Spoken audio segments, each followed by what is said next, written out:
नमस्ते अस्तु भगवन् विश्वेश्वराय महादेवाय त्र्यम्बकाय त्रिपुरान्तकाय त्रिकाग्निकालाय कालाग्निरुद्राय नीलकण्ठाय मृत्युञ्जयाय सर्वेश्वराय सदाशिवाय श्रीमन्महादेवाय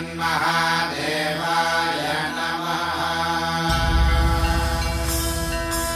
ॐ नमः शिवाय ॐ नमः शिवाय। शिव शंभो सम्मानित शंकर ओंकार गूंजे हृदयं महामहान महिम महेश्वर नम नम चरणं हे हरदम। शिव शंभो सम्मानित शंकर ओंकार गूंजे हृदयं महामहान महिम महेश्वर नम नम चरणं हे हरदम।